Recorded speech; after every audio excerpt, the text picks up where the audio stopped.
है।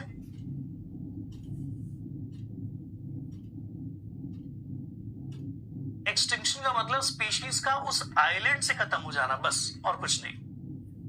ओके, हाँ जी। बाकी आपके जो भी डाउट्स रहेंगे मैं लास्ट में ले लूंगा, डोंट वरी। आपके जो भी डाउट्स होंगे मैं लास्ट में आपके आंसर दूंगा। अब एक्सटिंक्शन रेट में ये देखने को मिलता है कि जैसे जैसे आइलैंड के ऊपर स्पीशीज रिचनेस बढ़ेगी वैसे वैसे एक्सटिंक्शन के चांसेस भी बढ़ेंगे। ठीक है, एक्सटिंक्शन के चांसेस भी बढ़ेंगे। तो एक्सटिंक्शन की जो रेट है ये किससे इन्फ्लुएंस होती है? कहीं ना कहीं एक बार तो एमिग्रेशन की रेट तो है ही है, लेकिन दूसरा फैक्टर है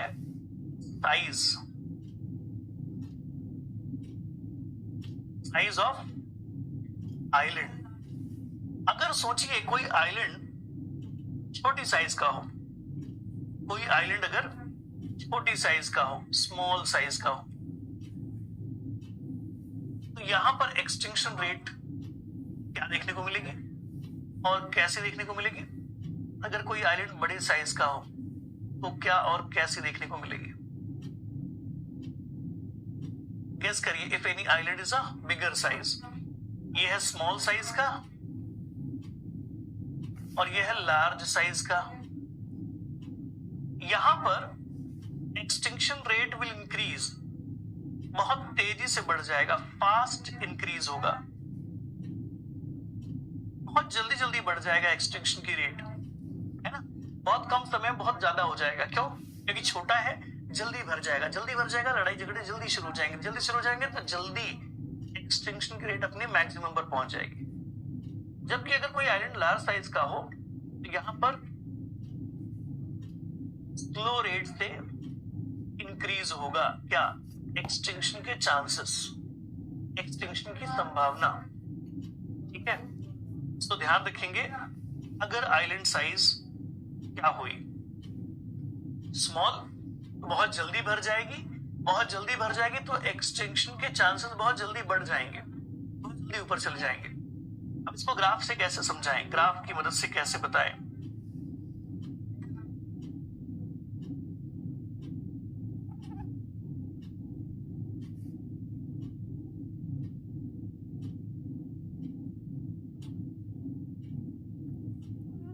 स्पीशीज रिचनेस ऑन आइलैंड, ये रहा स्पीशीज पूल मतलब मेनलैंड। इस जगह पर अब आप क्या लिख रहे हो? Extinction rate. और अब देखने को मिलता है कि अगर कोई आइलैंड छोटा होगा तो बहुत जल्दी वो आइलैंड जो है ऐसे ऐसे कुछ ऊपर जाता है, और हो सकता है किसी का ऐसे कुछ ऊपर जाए। तो एक्सटिंक्शन रेट और number of species on island, इनके बीच में क्या रिलेशन है? डायरेक्ट रिलेशन है कि अगर ज्यादा होंगे आइलैंड के ऊपर स्पीशीज तो एक्सटिंक्शन के चांसेस भी ज्यादा होंगे, एक्सटिंक्शन की रेट भी ज्यादा होगी। आइलैंड के ऊपर कम लोग होंगे तो एक्सटिंक्शन के चांसेस भी कम होंगे। ये रिलेशन है, डायरेक्ट रिलेशन आता है। ठीक है, अब ऐसा क्यों है कि किसी आइलैंड के ऊपर बहुत जल्दी जल्दी एक्सटिंक्शन के चांसेस बढ़ गए, बहुत फास्ट रेट से एक्सटिंक्शन के चांसेस बढ़ गए? आप सब समझ में आना चाहिए कि हो सकता है वो कोई स्मॉल साइज का आइलैंड हो, क्योंकि वो स्मॉल साइज का था इसलिए जल्दी भर गया तो इसीलिए एक्सटिंक्शन के चांसेस बहुत तेजी से बढ़ गए, बहुत तेजी से, कम टाइम में। ठीक है, लेकिन वहीं पर कुछ आइलैंड है जिनको फुल होने में, भर जाने में टाइम लगता है। क्यों? क्योंकि बहुत बड़े हैं, बहुत बड़े होंगे तो धीरे धीरे भरेगा, धीरे धीरे भरेगा तो धीरे धीरे एक्सटिंक्शन के चांसेस बढ़ेंगे। तो ये कोई लार्ज साइज का आइलैंड है, ये समझ में आता है। और ये जो है कोई स्मॉल साइज का आइलैंड है, ये समझ में आता है। कर्व देख करके आप बता सकते हो कि कोई आइलैंड कितना है, स्मॉल साइज्ड है कि लार्ज साइज्ड है। ठीक है, मैं आपके सामने रख रहा हूं, ध्यान से सुनिएगा। हमेशा एक्सटिंक्शन रेट वाले कर्व को देखोगे तो ये कैसा रिलेशन शो करेगा बेटा? एक्सटिंक्शन रेट वाला कर्व हमेशा कैसा रिलेशन शो करता है? Direct relation. ठीक। दूसरी बात, एक्सटिंक्शन रेट वाले कर्व को देख करके हमेशा क्या पता चलता है? साइज क्या है आइलैंड का? क्या पता चलता है? आइलैंड की साइज क्या है? जी हाँ, ये वाली जानकारी पता चलती है। ठीक है, ध्यान रहेगा, गलती से भूलोगे तो नहीं। एक्सटिंक्शन रेट और स्पीशीज प्रेजेंट ऑन आइलैंड के बीच में क्या रिलेशन है? डायरेक्ट रिलेशन है, लीनियर रिलेशन है, या डायरेक्ट रिलेशन, लीनियर मत कहो, डायरेक्ट रिलेशन कहो। उसके बाद हमेशा इस कर्व से क्या पता करोगे कि आइलैंड की साइज क्या है, ये बात ध्यान रखना। फिर आते हैं यहां, हमेशा इमिग्रेशन रेट से क्या जानकारी मिलती है कि जो आइलैंड है वो पास है कि दूर है। अगर इमिग्रेशन की रेट ज्यादा है इसका मतलब वो काफी पास में है, और इमिग्रेशन का रेट अगर कम है इसका मतलब वो काफी दूर है। तो इससे हमेशा ये जानकारी मिलती है। इमिग्रेशन रेट और स्पीशीज प्रेजेंट ऑन आइलैंड, इनके बीच में इनवर्स रिलेशन है। आइलैंड के ऊपर पहले से ही बहुत सारे स्पीशीज होंगे तो अब इमिग्रेशन की रेट कम हो जाएगी, और अगर बहुत कम स्पीशीज होंगे आइलैंड के ऊपर तो इमिग्रेशन की रेट काफी ज्यादा रह जाएगी। ये सिंपल सा कोरिलेशन है, ध्यान रखिए। और अगर आप ध्यान रख लेते हो तो अब आने वाले आगे के सारे क्वेश्चंस आपके बन जाएंगे। ठीक है, अब आने वाले आगे के सारे क्वेश्चन आपके बन जाएंगे। अब बात करते हैं कि क्या होता है डायनेमिक इक्विलिब्रियम। क्या होता है डायनेमिक इक्विलिब्रियम वाली कंडीशन?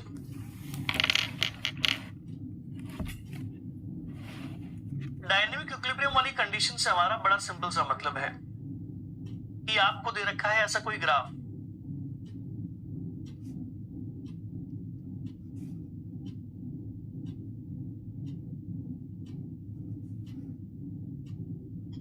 ठीक है।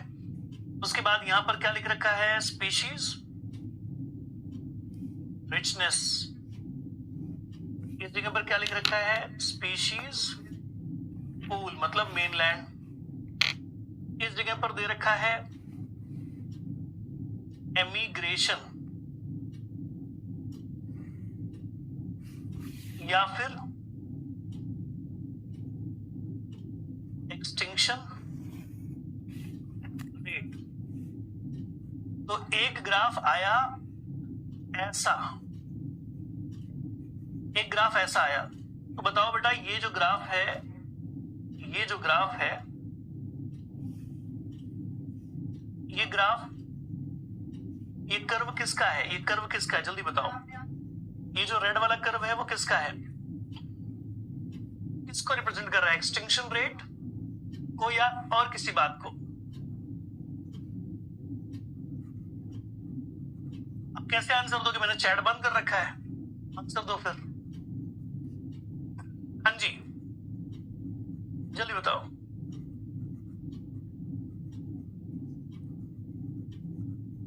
ये एमिग्रेशन रेट का कर्व है। अच्छा, एमिग्रेशन रेट के कर्व को देख करके आप क्या कह सकते हो बताओ? What you can predict about this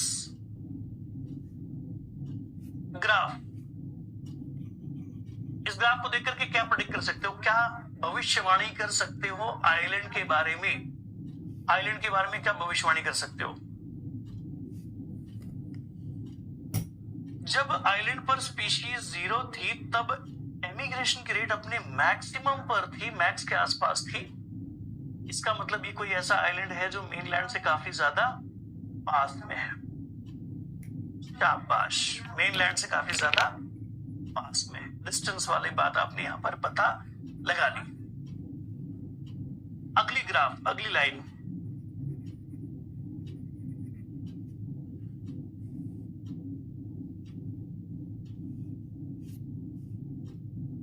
जी हाँ, ये जो नया वाला ग्राफ आ गया, ये वाली जो ब्लू वाली लाइन है, ये किसकी है? जल्दी से बताओ। रेड वाली लाइन तो एमिग्रेशन की थी, ब्लू वाली लाइन किसकी है? ब्लू वाली लाइन किसकी है?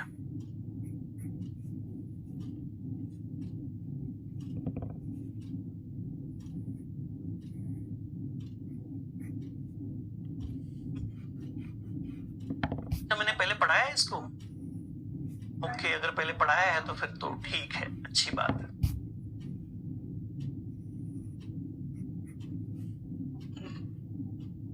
कर्व धीरे धीरे ऊपर जा रहा है, धीरे धीरे ऊपर जा रहा है, मतलब ये कोई ऐसी आइलैंड है जो काफी ज्यादा लार्ज साइज की है। तो आइलैंड के बारे में क्या क्या भविष्यवाणियां आप यहां से कर सकते हो? जो भी हमारा आइलैंड है जिसके बारे में भी हम यहां पर बात कर रहे हैं, वो कोई ऐसा आइलैंड है विच इज नियर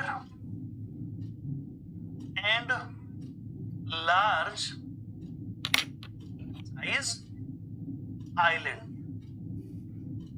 ये वाली बात यहां से पता चलती है। लेकिन अब डेफिनेशन पर आते हैं। डेफिनेशन ये कहता है कि किसी भी आइलैंड के ऊपर मैक्सिमम कितनी स्पीशीज होंगी, ये डिपेंड करता है डायनेमिक इक्विलिब्रियम के ऊपर बिटवीन द एमिग्रेशन रेट और एक्सटिंक्शन रेट। तो जहां पर ये इंटरसेक्ट कर रहे हैं, इस पॉइंट को कहते हैं डायनेमिक इक्विलिब्रियम पॉइंट।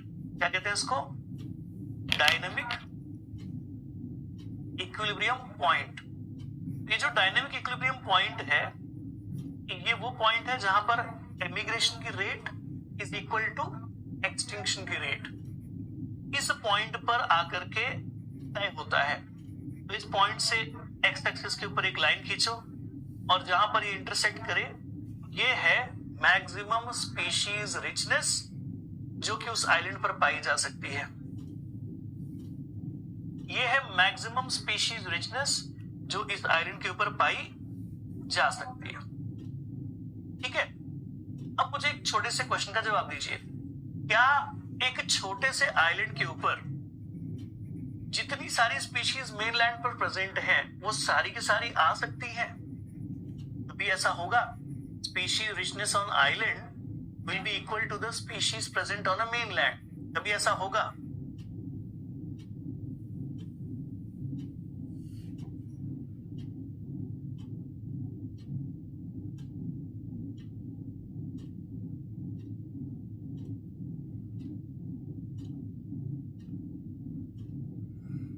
जल्दी बताओ, मेरे क्वेश्चन का जवाब दो।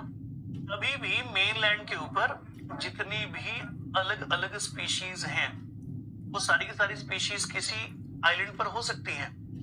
कभी नहीं हो सकती, कभी नहीं, है ना? तो क्या होंगी ये पता चलता है, बट ऐसा कभी भी नहीं होगा। मेनलैंड की स्पीशीज रिचनेस और आइलैंड की स्पीशीज रिचनेस कभी भी इक्वल नहीं हो सकती।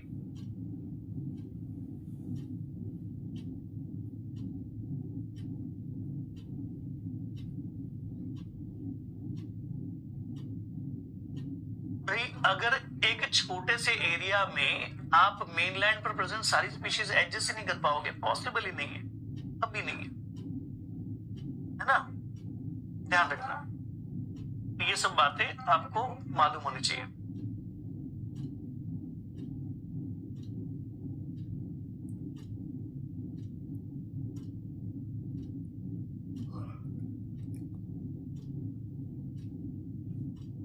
Can you please highlight the area of maximum species richness? The area of maximum species richness, मतलब इस ग्राफ में। तो ये वो पॉइंट है जो कि मैक्सिमम स्पीशीज बताता है।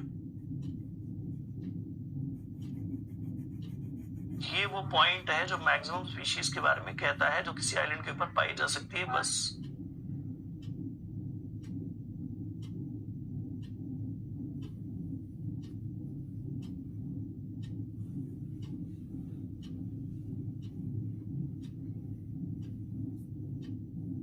ठीक है।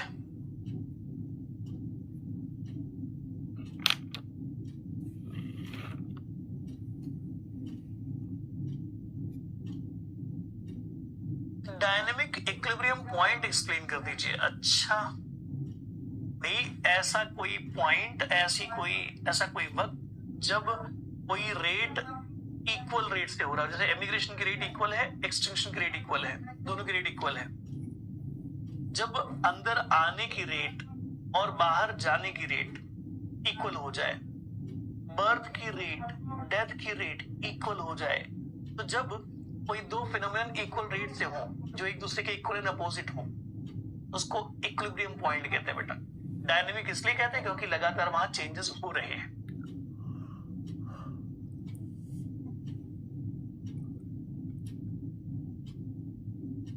बेटा कोई आइलैंड कितना भी बड़ा क्यों ना हो, उसके ऊपर कभी भी मेनलैंड की सारी स्पीशीज नहीं आ सकती।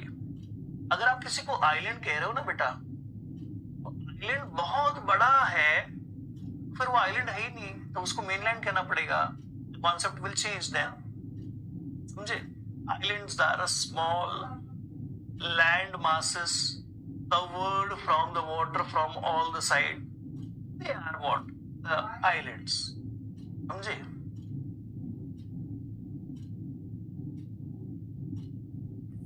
ठीक है तानिया, बहुत बड़ा होगा तो उसको आइलैंड कहोगे क्यों आप? तब उसको आप कह दो ना अफ्रीकन कॉन्टिनेंट है, तो आप कह दो ना ऑस्ट्रेलिया है, तब आप कह दो ना कि और कुछ है।